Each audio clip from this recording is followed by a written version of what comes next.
Hola cracks, ¿cómo andan? Pues ya saben que al millón como siempre. Tenía ganas de hacer un video sobre mi bello país, donde pasan cosas tan randoms como esto. Ay, como quiero a mi México, por lo que hoy hablaremos sobre la Revolución Mexicana. Así que empecemos en corto.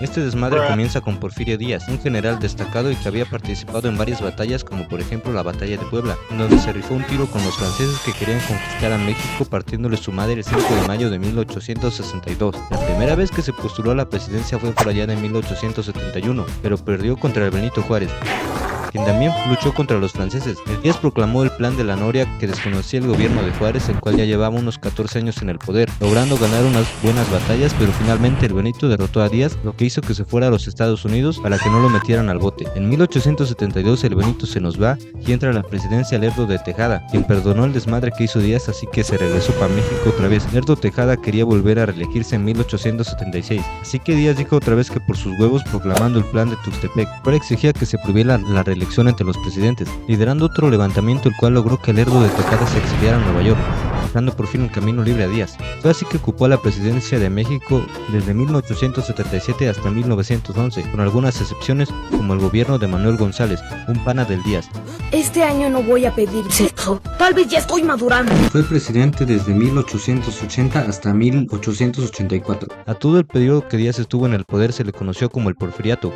Durante su gobierno hubo un desarrollo económico importante gracias a que ofreció políticas que beneficiaban a los inversionistas extranjeros, como Francia, Alemania, Reino Unido, y no podía faltar los Estados Unidos. Por ejemplo, en 1887 se promulgó la ley de Porfirio Díaz, la cual decía que quedaban libres de impuestos los proyectos mineros y la explotación petrolífera.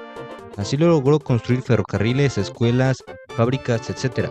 Pero el pedo fue que había una desigualdad social tremenda. Este desarrollo hizo que la riqueza la tuvieran unas pocas manos, mientras que la mayoría de los mexicanos andaban bien madreados. Además, el 26 de marzo de 1894, el Díaz promulgó la ley sobre ocupación y enajenación de terrenos baldíos. Pinche nombre todo largo. En fin, era una ley que permitía que cualquiera pudiera denunciar y adquirir terrenos que eran declarados baldíos, que realmente pertenecían a indígenas o campesinos que no tenían título de sus terrenos, así que eran declarados baldíos por compañías extranjeras o grandes propietarios, creando los conocidos latifundíos, que eran extensiones inmensas de terrenos que pertenecían a pocas personas, para las que terminaban trabajando los campesinos por el arrebato de sus tierras, con una paga culerísima de 25 centavos al día, lo que no alcanzaba para poder vivir. Además, ni siquiera les pagaban en efectivo, sino que les daban vales de crédito que se canjeaban en las llamadas tiendas de raya, que eran usualmente del patrón, donde las cosas eran mucho más caras que los ingresos de los trabajadores, quedando con deudas que nunca terminarían de pagar. Lo mismo pasaba con los obreros que trabajaban en minas con jornadas laborales de hasta 12 horas diarias y que además no tenían un hogar fijo, ya que cuando el trabajo terminaba en una mina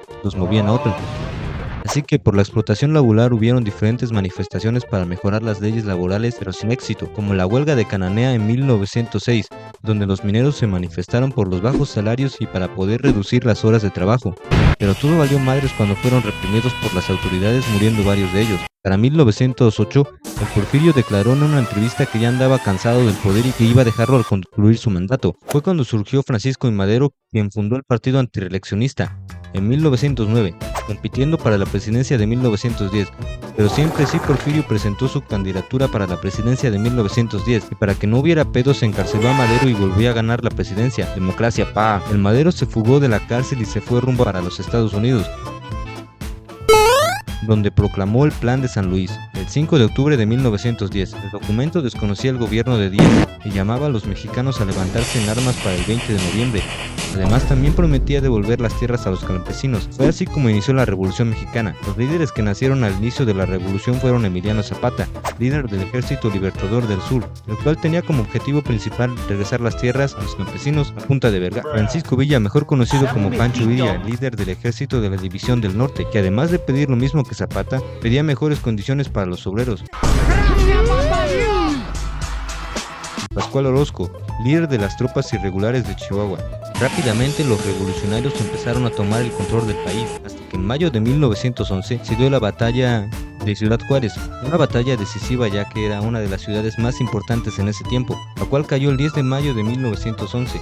Díaz, viendo que todo ya había valido pito, firmó los tratados de Ciudad Juárez el 21 de mayo de 1911, los cuales básicamente decían que ganaban los revolucionarios y él abandonaría la presidencia. Así, para el 25 de mayo, Villa se fue para Francia, donde murió en 1915. Y aquí acabó, ¿no?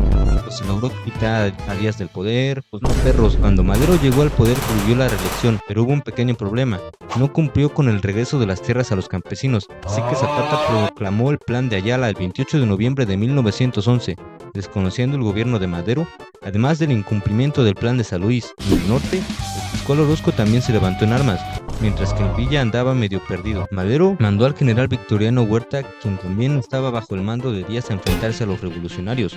Pero para 1913, Madero sufriría un golpe de estado encabezado por los antiguos generales Manuel Mondragón, Fernando Reyes y Félix Díaz. Huerta se unió al Pachangón traicionando a Madero. Esta traición se conoció como la Decena Trágica, la cual empezó el 9 de febrero de 1913. Después de tan solo 9 días, el 18 de febrero, todo valió madres cuando Madero fue encarcelado y obligado a firmar su renuncia para después ser asesinado el 22 de febrero, tomando Huerta el poder.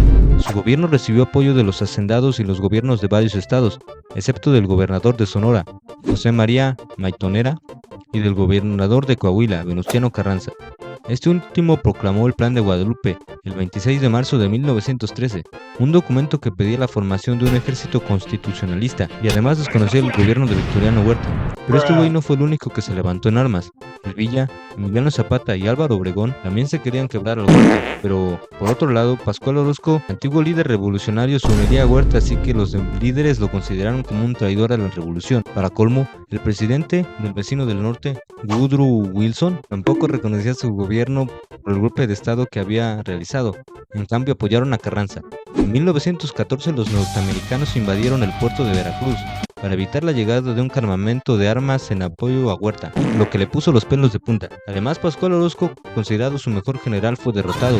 Su gobierno estaba valiendo madre, así que renunció a la presidencia del país el 25 de julio de ese mismo año y se fue para España, quedando la presidencia en manos de Venustiano Carranza. Pero Villa y Zapata no les agradó mucho esta idea y tuvieron varios pedos con Carranza, así que se convocó la Convención de Aguascalientes en noviembre de 1914 para llegar a un acuerdo, pero no se logró llegar a nada.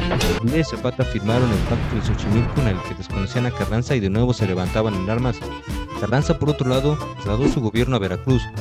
Después de varios enfrentamientos, la balanza se iba inclinando hacia Venustiano Carranza y además los Estados Unidos reconocieron su gobierno. Para noviembre de 1916, los ejércitos de Villa y Zapata ya habían sido reducidos drásticamente. Carranza, viendo que se la pelaron, llamó a un Congreso Constituyente y fue proclamada la Constitución de 1917. El día 5 de febrero, esta Constitución se caracterizó por reconocer el derecho de los trabajadores, establecer una jornada de trabajo de 8 horas, un salario mínimo, la reforma agraria. El Estado se concedió el derecho de expropiar las tierras y separó a la Iglesia del poder político. Fin. Pasaron más cosas con los revolucionarios y Carranza, pero la promulgación de esta Constitución se considera el fin de la Revolución Mexicana. Si les gustaría que hiciera un video sobre qué pasó con los revolucionarios o algún otro tema, dejen un comentario, que los estaré leyendo, guapos. Nos vemos en el próximo video.